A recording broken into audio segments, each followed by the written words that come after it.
आप इंग्लिश क्यों सीख रहे हो, ताकि अपने आप को एक्सप्रेस कर पाओ, आप जो बोलना चाहते हो वो बता पाओ। तो आपके पास प्रैक्टिस जब आप करते हो तब आप ऐसा क्यों नहीं करते हो, तब आप क्यों सेंटेंसेस लेकर के बैठ जाते हो। वही करो ना जिसके लिए आप इंग्लिश सीख रहे हो। क्या आपके लिए भी टेंसेस सीखना एक टेंशन सा हो गया है? समझ में नहीं आता कि कौन सा टेंस कहाँ पर आएगा, इतने सारे स्ट्रक्चर्स हैं, इतने सारे रूल्स सीखने पड़ते हैं। अगर मैं टेंसेस की बात करूँ तो 3 टेंसेस है, प्रेजेंट, पास्ट और फ्यूचर, और उन्हीं के 4 टाइप्स हो जाते हैं, राइट। यानी कि कुल मिलाकर के 12 टेंसेस हो गए, और उन 12 टेंसेस के अंदर वापस से उनके 4 स्ट्रक्चर्स होते हैं। अफर्मेटिव का अलग हो जाता है, नेगेटिव का अलग हो जाता है, इंटरोगेटिव, फिर इंटरोगेटिव नेगेटिव हो जाता है। ऐसे करके कुल मिलाकर के 48 स्ट्रक्चर्स हो गए, राइट। तो क्या आपके लिए इजी है 48 स्ट्रक्चर्स रटना? अगर मैं आपको कहूँ कि आपको सिर्फ टेंसेस सीखने के लिए इन 48 स्ट्रक्चर्स को रटने के बजाय सिर्फ 3 से 4 बातें याद रखनी है, जिसमें आपके सारे ही टेंसेस कवर हो जाते हैं। Hello and welcome back to my channel. This is Tina and you are watching me on Real Learning English Classes. ये हमारे 90 डेज स्पोकन इंग्लिश कोर्स का डे 50 है। अभी तक हमने 49 क्लासेस कंप्लीट कर ली हैं, और आई होप कि आपने सारी ही क्लासेस को एंजॉय किया होगा, अच्छे से सीखा होगा, प्रैक्टिस आप कर रहे होंगे। आज के सेशन में हम टेंसेस देखने वाले हैं। ऑल्दो हम पढ़ चुके हैं टेंसेस, हमने बहुत अच्छे से सीखे हैं, पहले अलग अलग टेंसेस को सीखा है, प्रैक्टिस भी की है, वहाँ पर एक एक स्ट्रक्चर को हमने वहाँ पर पढ़ा है, लेकिन उस तरह से नहीं पढ़ा है जैसे कि हम अभी तक पढ़ते हुए आ रहे थे। वो ता है, ती है, रहा है, रही है, और subject plus object plus verb जो भी कुछ होता है, इस तरह से हमने वहाँ पर नहीं पढ़ा था। हमने सीखा था कि कौन सी वर्ब को कहाँ पर यूज़ करना है, एक्शन की सेंस को समझ करके हमने सेंटेंसेस वहाँ पर बनाने सीखे थे, प्रैक्टिस भी की थी। लेकिन फिर भी टेंसेस में बहुत लोगों को प्रॉब्लम आती है कि स्ट्रक्चर्स याद नहीं रहते, ना ही रूल्स याद रहते। तो जहाँ तक मैंने एक्सपीरियंस किया है, क्योंकि मैंने सीखा है और फिर मैं सिखा भी रही हूँ, तो यहाँ पर आपको किसी भी तरह का कोई स्ट्रक्चर रटने की ज़रूरत नहीं है, ना ही किसी तरह का कोई रूल याद रखने की ज़रूरत है। सिर्फ 4 से 5 ऐसी चीज़ें जिन्हें हमें याद रखना है, और जैसे जैसे आप प्रैक्टिस करते जाओगे वो ऑटोमेटिकली आपकी टंग पर सेट होने लग जाएंगी, आपके माइंड में सेट होने लग जाएंगी। और जैसे ही आप बात करोगे, उस एक्शन के पीछे की सेंस को समझ करके अगर आप उन चीज़ों का यूज़ करोगे तो आपको सारी ही चीज़ें ईजी लगने लग जाएगी। स्टार्टिंग में थोड़ा सा टफ लग सकता है, क्योंकि अभी तक आप प्रैक्टिस करते हुए आ रहे थे उस ट्रांसलेशन वाली मेथड से, कि सेंटेंसेस ले लिए, हमने ट्रांसलेट कर दिया कि ता है लास्ट में आ गया तो प्रेजेंट सिंपल का यूज़ कर दो, वर्ब की फर्स्ट फॉर्म का रहा है, रही है, आ रहा है तो ये कर दो। लेकिन एक बात मुझे आप यहाँ पर बताइए कि क्या इंग्लिश बोलते टाइम आप ऐसा सोचते हो, क्या रहा है, आ रहा है, सेंटेंस के लास्ट में तो मुझे ये बोलना है। इतनी देर में तो जो सामने वाला बंदा है जिससे भी आप बात कर रहे हो वो पता नहीं कहाँ निकल जाएगा, राइट। उसको बोरिंग लग जाएगा आपसे बात करना। वो आपसे कभी इस तरह से अगर वो आपका प्रैक्टिस पार्टनर भी है जिनके साथ कि आप प्रैक्टिस कर रहे हो, तो वो भी बोर हो जाएगा आपके साथ में प्रैक्टिस करने से, और इस तरह से वो कभी आपके साथ प्रैक्टिस नहीं करेगा, क्योंकि उसको स्पीकिंग प्रैक्टिस करनी है, ट्रांसलेशन प्रैक्टिस नहीं करनी है। इसीलिए टेंसेस को जिस तरह से हमने इन क्लासेस में सीखा है, आपको वैसे ही प्रैक्टिस करना है हर एक टेंस के साथ में, ताकि इनिशियली तो हो सकता है कि आपको टफ है, क्योंकि सारी मेहनत वहाँ पर आपको ही करनी है। जब हम ट्रांसलेशन करते हैं तो हमारे लिए थोड़ा सा ईजी हो जाता है, क्योंकि वहाँ पर हमें पहचान मिल जाती है, सेंटेंसेस हम बना लेते हैं। लेकिन जब बोलने की बारी आती है तो वो थोड़ा सा टफ हो जाता है, क्योंकि वहाँ पर एक ही टाइम पर माइंड को 2 से 3 काम करने पड़ते हैं। एक तो बोलना भी है, सोचना भी है, फिर ट्रांसलेशन भी करना है। उसी ट्रांसलेशन वाली मेथड से हमें बचना है, हमें ट्रांसलेशन नहीं करना है। जब आप बोलोगे, अगर आप इस तरह से पढ़ोगे, सेंस को समझ करके, एक्शंस की जो भी आप एक्शन बता रहे हो, जिसकी भी आप बात कर रहे हो, उसकी सेंस को समझ करके अगर आप चीज़ों को यूज़ करोगे, चीज़ों को सीखोगे, तो वो सारी चीज़ें ऑटोमेटिकली आपके माइंड में और आपकी टंग पर सेट होने लग जाएगी, और धीरे धीरे करके आपकी प्रैक्टिस में आ जाएगी। आप हैबिचुअल हो जाओगे उन चीज़ों के, और बोलते टाइम फिर आपको ये वाली प्रॉब्लम नहीं आएगी। Without any further delay let's begin the session now. But before this, अगर आपने अभी तक चैनल को सब्सक्राइब नहीं किया है then please do subscribe to the channel. Video को भी लाइक कर दीजिए। अगर आपको सारे टेंसेस, जितने भी टेंस है, अगर उनमें कोई भी प्रॉब्लम आती है, नहीं समझ में आता, स्ट्रक्चर याद नहीं रहते, रूल्स आपको रटने पड़ते हैं, तो आज का ये सेशन देखने के बाद ना तो आपको कभी कोई स्ट्रक्चर याद रखना पड़ेगा और ना ही किसी रूल को रटना पड़ेगा। जल्दी से वीडियो को लाइक कर दीजिए। अपने फ्रेंड के साथ में, जो कोई भी आपका फ्रेंड है या फिर ऐसे फ्रेंड्स जिनको की प्रॉब्लम होती है टेंसेस में, या फिर आपके साथ वो लड़ाई करते रहते कि यहाँ ये नहीं ये आएगा, उनके साथ में शेयर कर दीजिए। और अगर आपको अपनी तरफ से कुछ सीखना है then please let me know in the comment box. अगर आप टेंसेस सीख रहे हो तो सबसे पहली बात तो आपको इस बात पर फोकस करना होगा कि उसके लिए आपको कोई भी रूल रटने की ज़रूरत नहीं है, कोई भी स्ट्रक्चर रटने की ज़रूरत नहीं है, क्योंकि टेंसेस समझने की चीज़ है। अगर आप एक बार समझ गए ना कि इसमें जो भी सारी चीज़ें यूज़ होती हैं ये क्यों होती है और कहाँ कहाँ पर यूज़ हमें करना है, तो आपके लिए बहुत ही ईजी हो जाएगा सारी ही चीज़ों को यूज़ करना। और जैसे जैसे आप प्रैक्टिस करते जाओगे ये सारी चीज़ें आपको ऑटोमेटिकली क्लियर होती चली जाएगी, राइट। तो अगर टेंसेस आप पढ़ रहे हो तो आपको सिर्फ 2 बातों पर फोकस करना है कि आप टेंसेस के अंदर एक्शन की बात करते हो, जो भी आप काम कर रहे हो उनकी बात कर रहे हो, और उन एक्शंस का टाइम हम टेंसेस के थ्रू बताते हैं। यानी कि टेंस का मतलब ही होता है टाइम बताना, और किसका टाइम, किसी एक्शन का टाइम।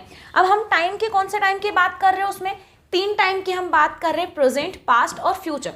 ये 3 टाइम हो गए हमारे। प्रेजेंट यानी कि जो अभी है एट दिस मोमेंट, और पास्ट यानी कि जो बीत गया है, अभी तक जो भी कुछ हुआ हमारी लाइफ में इस मोमेंट से पहले वो सब कुछ है पास्ट, और इस मोमेंट के बाद में जो भी कुछ होगा वो हो जाता है हमारा फ्यूचर। तो इन 3 टाइम्स की हम बात कर रहे हैं, प्रेजेंट की, पास्ट की और फ्यूचर की, राइट। और इसी टाइम और टाइम के थ्रू हम क्या बता रहे हैं, किसी एक्शन का टाइम। तो एक्शन हमारे पास कितनी तरह की, एक सिंपल एक्शन है, एक कंटिन्यूस एक्शन है, परफेक्ट है और परफेक्ट कंटिन्यूस। सिंपल एक्शन जो कि आप आज करते हो, आप रोज़ अपनी लाइफ में करते हो, आपने पास्ट में कभी की थी या फिर फ्यूचर में जाकर के आप कभी करोगे, राइट। एक ऐसी एक्शन जो कि आपने, जैसे पास्ट की हम बात करें तो आपने पास्ट में कभी कर दिया और बात खत्म, उसका कुछ भी लेना देना प्रेजेंट से नहीं है। जैसे आपने बोला कि मैं कल अपने ऑफिस 10 बजे गया था, मैंने सुबह 8 बजे के लगभग ब्रेकफास्ट किया था, मैं सुबह कल जल्दी उठ गया था, तो ये कल ही किया था और कल के कल वो बात खत्म हो गई, हमारा उसका लेना देना आज से कुछ भी नहीं है, राइट। तो ये सिंपल एक्शंस हो गई। वही ऐसी एक्शन जो कि आप रोज करते हो अपनी लाइफ में, डेली रूटीन आपका हो जाता है, या फिर परमानेंट अगर एक्शन की आप बात कर रहे हो तो वो हो जाती है सिंपल एक्शंस, यानी कि प्रेजेंट के टाइम के सिंपल एक्शन जो कि आप अपनी रोज की लाइफ में करते हो। फ्यूचर की अगर आप बात करो तो फ्यूचर में जाकर के आप करोगे, जैसे आपने बोला कि इस वीडियो को देखने के बाद मैं प्रैक्टिस करूंगा, ठीक है, तो आप इस वीडियो को देखने के बाद में आप प्रैक्टिस करोगे, तो ये फ्यूचर में जाकर के कहीं आप करोगे। और सिंपल एक्शन है कि शाम को ना मैं पार्क में घूमने जाऊंगा, मैं अभी 2 घंटे के बाद अपने फ्रेंड को कॉल करूंगा, तो ये आप फ्यूचर में जाकर के करोगे, तो ये फ्यूचर की सिंपल एक्शन हो गई। कंटिन्यूस का मतलब होता है ऑन गोइंग, ठीक है। तो अगर आप प्रेजेंट की बात कर रहे हो, जैसे राइट नाउ अभी आप इस वीडियो को देख रहे हो, तो यहाँ पर क्या हो गया, ये काम चल रहा है, तो प्रेजेंट के टाइम पर चल रहा है, तो वो क्या हो गया, प्रेजेंट कंटिन्यूस। पास्ट के किसी एक पॉइंट पर चल रहा था तो वो पास्ट कंटिन्यूस हो गया। फ्यूचर में कभी किसी टाइम पर चलेगा तो वो हो गया हमारा फ्यूचर कंटिन्यूस, राइट। वहीं पर आ जाता है परफेक्ट। परफेक्ट मीन्स कंप्लीटेड, जो काम कंप्लीट हो चुका है, राइट। जैसे आपने बोला कि मैंने ना सुबह का ब्रेकफास्ट कर लिया है, तो ये काम कंप्लीट है, मैंने अपना सारा काम खत्म कर लिया है, तो ये क्या हो गया, कंप्लीट है। प्रेजेंट के टाइम पर कंप्लीट है तो प्रेजेंट परफेक्ट। पास्ट के किसी एक पॉइंट पर कंप्लीट था तो पास्ट परफेक्ट। फ्यूचर के किसी एक पॉइंट पर कंप्लीट रहेगा तो वो हो गया फ्यूचर परफेक्ट। हम इनको अभी एक एक करके वापस से देखने वाले हैं। हालांकि हम इन पर मैंने इन पर भी वीडियोस में बना चुकी हूँ, हमने सारे टेंसेस पढ़ लिए हैं, एक एक टेंस को हमने अलग अलग पढ़ा है, वहाँ पर प्रैक्टिस भी की है। अगर आपको इस वीडियो के थ्रू नहीं समझ में आता, अच्छे से आप प्रैक्टिस करना चाहते हो, अच्छे से समझना चाहते हो टेंसेस को, then please go and watch all the classes. जितनी भी हमने टेंसेस की क्लासेस ली है, मैंने जितने भी वीडियोस है टेंसेस से related, please go and watch them. अलग अलग जब तक आप नहीं देखोगे ना, इस वीडियो के थ्रू आपको समझ में आ जाएगा कि कितने टेंसेस होते हैं, कैसे पढ़ना है, कौन से टेंसेस का क्या स्ट्रक्चर होता है, सारी ही चीज़ें कैसे बनेगा, सब कुछ। लेकिन प्रैक्टिस कैसे करना है अलग अलग टेंस के थ्रू, वो आपको जब तक आप उन वीडियोस को नहीं देखोगे क्लियर नहीं होगा। सो आपको लिंक डिस्क्रिप्शन में मिल जाएगी। So please go and watch the classes and practice, okay. So अगर जैसे परफेक्ट एक्शन हो गया, वैसे ही होता है परफेक्ट कंटिन्यूस। तो अगर आप किसी ऐसी एक्शन की बात करो जो कि काफ़ी टाइम से होती हुई आ रही थी और अभी भी हो रही है, यानी कि कुछ काम तो उसका परफेक्ट है और कुछ चल रहा है, इसीलिए हमने यूज़ किया यहाँ पर परफेक्ट कंटिन्यूस, इसको नाम दिया परफेक्ट कंटिन्यूस। तो प्रेजेंट के टाइम की अगर आप ऐसी बात कर रहे हो कि हाँ काफ़ी टाइम से कोई एक्शन होता हुआ आ रहा था और अभी भी हो रहा है, जैसे आपने बोला कि मैं ना पिछले 5 मिनट से इस वीडियो को देख रहा हूँ, तो 5 मिनट से अभी तक जो आपने देखा वो काम परफेक्ट हो गया, लेकिन अभी भी ऑन गोइंग है, तो यह क्या हो गया, कंटिन्यूस है, तो इसीलिए परफेक्ट कंटिन्यूस। ऐसे ही कोई एक्शन पास्ट के किसी एक पॉइंट पर कुछ टाइम से होता हुआ आ रहा था तो वो पास्ट परफेक्ट कंटिन्यूस हो गया। फ्यूचर के टाइम की अगर आप बात करो तो वो फ्यूचर परफेक्ट कंटिन्यूस हो जाएगा, राइट। तो टेंसेस के अंदर हम 3 टाइम की बात करते हैं, प्रेजेंट, पास्ट और फ्यूचर, और 4 तरह की हमारी एक्शन होती है, सिंपल, कंटिन्यूस, परफेक्ट और परफेक्ट कंटिन्यूस। ये वही एक्शन है जो कि हम रोज़ की लाइफ में हमारी करते हैं, कभी पास्ट में की थी या फिर कभी फ्यूचर में जा कर के करेंगे। उनके टाइप्स अलग अलग हैं, कोई कंटिन्यूस एक्शन की हम बात करें तो कभी हम कंप्लीटेड एक्शन की बात करें, तो कभी ऐसे एक्शन की बात करें जो कि काफ़ी टाइम से होती हुई आ रही हैं, राइट। आई होप कि सारी चीज़ें अभी तक क्लियर हो गई होगी। अब बात आती है स्ट्रक्चर की कि कहाँ पर हमें किन चीज़ों को यूज़ करना है। सो आपने वर्ब तो ज़रूर पढ़ ली होगी। अगर आपको वर्ब सीखना है कि वर्ब क्या होती है, तो आई थिंक डे 2 में मैंने थोड़ा बहुत बताया हुआ है वर्ब के बारे में, तो आप वहाँ जा करके वो वीडियो देख सकते हो जिसमें आपको समझ में आ जाएगा कि एक सेंटेंस फ्रेम कैसे होता है। डे 1 और डे 2 अगर आप देखोगे, आई थिंक डे 1 में ही सारी चीज़ें आपको क्लियर हो जाएगी कि एक सेंटेंस फ्रेम कैसे होता है, वर्ब क्या होती है, सब्जेक्ट क्या होता है, एडजेक्टिव, सारी चीज़ उसमें क्लियर हो जाएगी कि एक सेंटेंस को हमें फ्रेम कैसे करना है। बेसिक सी चीज़ है, अगर आपको नहीं समझ में आ रहा है then please go and watch the video, क्योंकि यहाँ पर अगर मैं बताने लगी तो ये वीडियो बहुत बड़ा हो जाएगा, राइट। तो अब यहाँ पर ना 3 टाइम की बात करें, प्रेजेंट, पास्ट और फ्यूचर, राइट। सो जब भी प्रेजेंट की आप बात करोगे तो वहाँ पर हमेशा वर्ब की फर्स्ट फॉर्म का आप यूज़ करोगे, वो चाहे किसी भी एक्शन की आप बात करें, अगर आप प्रेजेंट उसमें आ रहा है तो वर्ब की फर्स्ट फॉर्म का हम वहाँ पर यूज़ करेंगे। अगर आप पास्ट की बात करो तो वहाँ पर आप वर्ब की सेकेंड फॉर्म का यूज़ करोगे, राइट। अभी और फ्यूचर की अगर आप बात कर रहे हो तो आप वहाँ पर विल के साथ में V1 का यूज़ करोगे, क्योंकि विल फ्यूचर को बताता है और विल एक मोरल वर्ब की तरह काम करता है, इसीलिए विल के बाद में हम हमेशा वर्ब की फर्स्ट फॉर्म का यूज़ करते हैं। सो अगर आप प्रेजेंट की एक्शन की बात कर रहे हो तो आपको V1 का यूज़ करना है, पास्ट की एक्शन की बात करो तो V2, फ्यूचर की एक्शन की बात करो तो विल प्लस V1। और अभी हम तीनों ही टाइम के साथ में सिंपल एक्शंस की बात कर रहे हैं, प्रेजेंट सिंपल, पास्ट सिंपल और फ्यूचर सिंपल। तो सिंपल एक्शंस को बताने के लिए हमें किसी भी तरह की कोई हेल्पिंग वर्ब की ज़रूरत नहीं पड़ती है। फ्यूचर के लिए हमें फ्यूचर बताने के लिए हेल्पिंग वर्ब की ज़रूरत पड़ती है, इसलिए हमने यहाँ पर विल का यूज़ कर दिया। बाकी अगर आप प्रेजेंट सिंपल एक्शंस की बात करो जो कि आप रोज़ काम करते हो अपनी लाइफ में, डेली रूटीन की अगर आप बात करो, किसी परमानेंट एक्शन की अगर आप बात करो तो वहाँ पर आप सिर्फ V1 का यूज़ करोगे। पास्ट की किसी एक्शन की बात करो जो कि हुआ था कभी पास्ट में, सिंपल एक्शंस की, तो वहाँ पर आप V2 का यूज़ करोगे। फ्यूचर की सिंपल एक्शंस की अगर आप बात करो तो विल प्लस V1। तो अभी के लिए हम इन तीनों को देखते हैं, कुछ सेंटेंसेस बना करके तीनों को समझने की कोशिश करते हैं, फिर हम आएंगे कंटिन्यूस और परफेक्ट एक्शंस के ऊपर कि इनके स्ट्रक्चर्स जो होते हैं इनमें हमें क्या यूज़ करना है। ओके, सो प्रेजेंट सिंपल, अगर आपको इसको डीप में जानना है यूजेस, तो जैसे मैंने बोला कि हम सारे ही टेंसेस पढ़ चुके हैं, तो आप अगर डे 1 से सारी वीडियोस देखोगे तो आपको वहाँ पर सारी चीज़ें मिल जाएगी। सो प्रेजेंट सिंपल, जैसे कि हम प्रेजेंट की यहाँ पर बात कर रहे हैं तो हमने अभी देखा कि प्रेजेंट को बताने के लिए हमें सिर्फ वर्ब की फर्स्ट फॉर्म चाहिए और कुछ भी नहीं। और प्रेजेंट में कौन कौन सी एक्शन आ जाती है जो कि आप अपनी रोज़ की लाइफ में करते हो, आपका daily routine, permanent actions, right.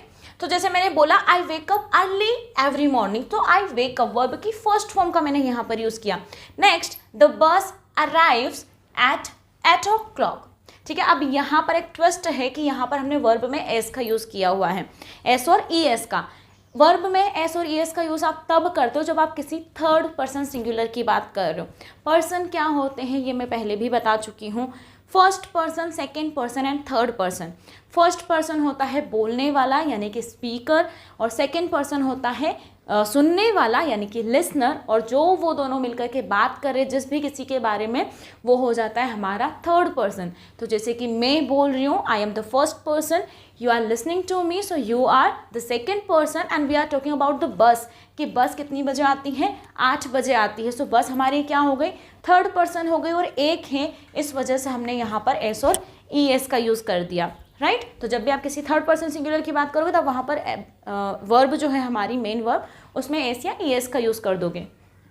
Next, he speaks fluent Spanish. अब यहाँ पर हम ही की बात कर रहे हैं, ही मैं नहीं हूँ, आप भी नहीं हो, ही कोई थर्ड पर्सन है और वो भी अकेला है, एक की हम बात कर रहे हैं, इसीलिए स्पीक का क्या हो गया, स्पीक्स, स्पीक नहीं होकर के he speaks, right. Next, I don't do any work on Sunday, I don't do any work. अब यहाँ पर डू नॉट का मैंने यूज़ किया, तो जब भी आप किसी नेगेटिव सेंटेंस को बनाते हो प्रेजेंट के टाइम पर, तो वहाँ पर आप डू हेल्पिंग वर्ब का यूज़ करते हो। अफर्मेटिव में हमने किसी तरह की हेल्पिंग वर्ब का यूज़ नहीं किया था, क्योंकि V1 हमें बता देता है कि हम प्रेजेंट की बात कर रहे हैं, राइट। लेकिन जब आप नेगेटिव सेंटेंस बनाते हो तो वहाँ पर नॉट को हेल्पिंग वर्ब की ज़रूरत पड़ती है, इसीलिए हमने यहाँ पर डू को as a helping verb use किया है। तो क्या हो गया, I don't do any work on Sundays, यानी कि हर संडे की बात कर रही हूँ मैं, इसीलिए संडेज हो गया। She doesn't go to office, she doesn't go, आप सिंगुलर अगर आप पर्सन की बात करो तो हमने मेन वर्ब की, जब हम अफर्मेटिव की हमने बात की थी तो वहाँ पर हमने एस या एस का यूज़ किया था, लेकिन क्योंकि यहाँ पर हम नेगेटिव बना रहे हैं तो हमारी जो हेल्पिंग वर्ब है हमने उसमें ई एस का यूज़ कर दिया, तो ये क्या हो गया, does not, she does not. तो अगर आप किसी सिंगुलर पर्सन की बात कर रहे हो, थर्ड पर्सन सिंगुलर की, तो वहाँ पर आपको डज का यूज़ करना है, that she doesn't go to office, वो ऑफिस नहीं जाती है। Okay, now next, do you listen to music while you work, क्या आप काम करते टाइम म्यूजिक सुनते हो। तो अब हमने यहाँ पर क्वेश्चन किया है, ये भी हम बहुत अच्छे से सीख चुके हैं कि क्वेश्चन कैसे बनता है, नेगेटिव सेंटेंस कैसे बनता है।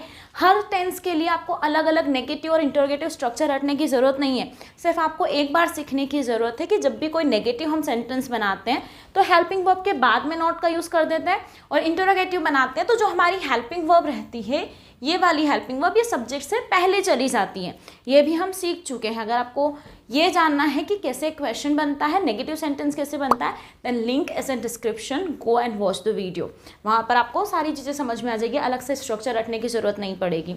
ओके, सो जैसे कि हमने यहाँ पर इंटरोगेटिव बनाया है, तो ये जो डू है ये हमारी हेल्पिंग वर्ब है, इसे हम सब्जेक्ट से आगे लेकर के चलेगा। मैं पूछ रही हूँ आपसे कि do you listen to music, क्या आप गाने सुनते हो, क्या आप म्यूजिक सुनते हो, कब, while you work, while you work, काम करते हुए क्या आप गाने सुनते हो। Next, does he work on Sundays, क्या वो संडे को काम करता है, राइट। तो हमने इंटरोगेटिव पूछा है।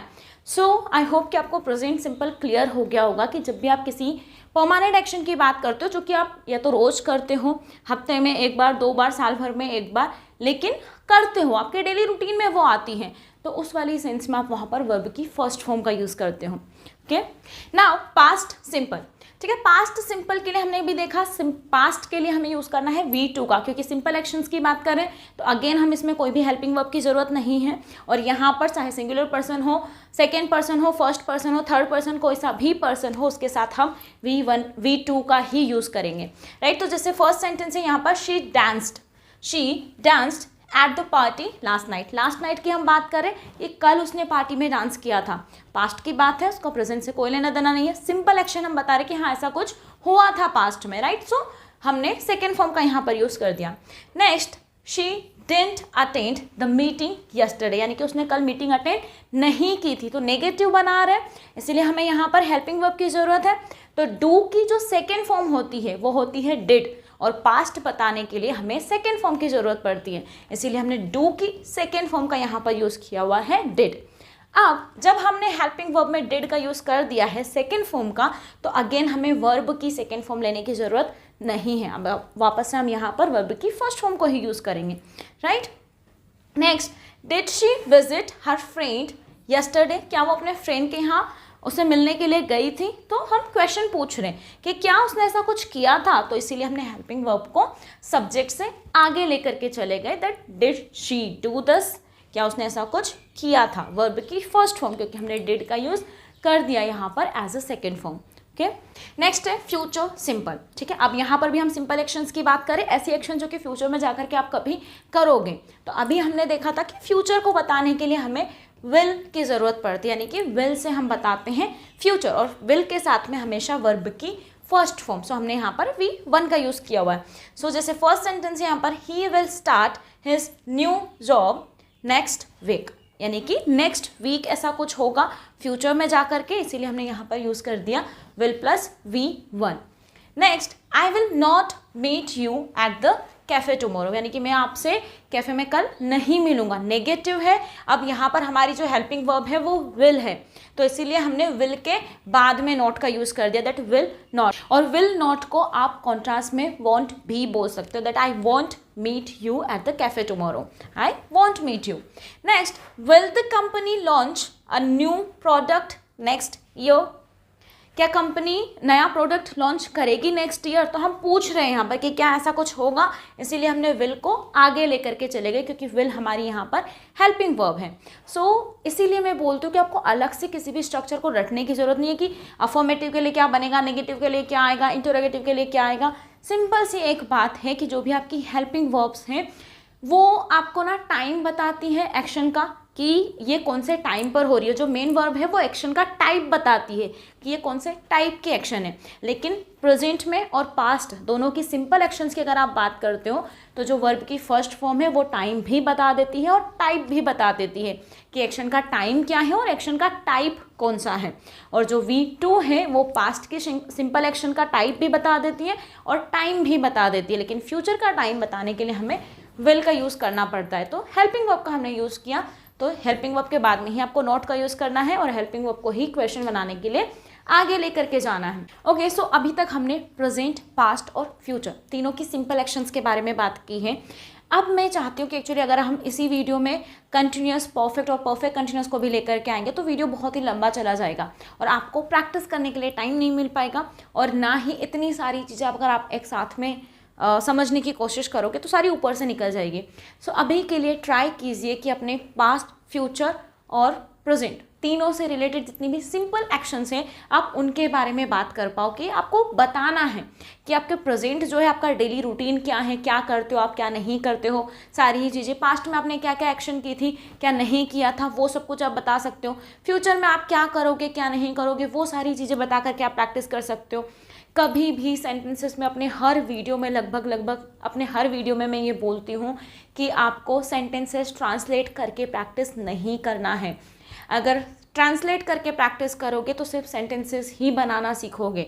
इसीलिए खुद के एक्शंस, आप इंग्लिश क्यों सीख रहे हो, ताकि अपने आप को एक्सप्रेस कर पाओ, आप जो बोलना चाहते हो वो बता पाओ। तो आपके पास प्रैक्टिस जब आप करते हो तब आप ऐसा क्यों नहीं करते हो, तब आप क्यों सेंटेंसेस लेकर के बैठ जाते हो। वही करो ना जिसके लिए आप इंग्लिश सीख रहे हो। तो अगर आप इंग्लिश बोलने के लिए सीख रहे हो तो अपना जो भी आप काम करते हो अपनी खुद की एक्शंस को आपको बताना है। यही सारी एक्शंस हम करते हैं, सिंपल एक्शंस हमारी लाइफ में होती है, कंटिन्यूस एक्शंस हमारी लाइफ में होती है। जितनी भी हम काम करते हैं उन्हीं काम को आपको एक्सप्रेस करना है। सो प्रेजेंट सिंपल से आपने अपने डेली रूटीन को बताना है। पास्ट सिंपल की हेल्प से आपने पास्ट में क्या क्या किया था, क्या नहीं किया था, कब किया था, कैसे किया था, उन सारी एक्शंस को आपको बताना है। फ्यूचर सिंपल की हेल्प से आप फ्यूचर में क्या करोगे। अभी आप एक सेंटेंस मुझे बना करके बताइए कमेंट बॉक्स में कि इस वीडियो को देखने के बाद आप क्या करोगे। अब वो कब आएगा, फ्यूचर में, इसलिए आप विल के साथ में उसे बनाओगे that after watching this video I will do this. जो भी कुछ आप करोगे late me know in the comment box. I'll meet you in the next session. Till then, take care. Bye bye. Keep practicing. Keep learning.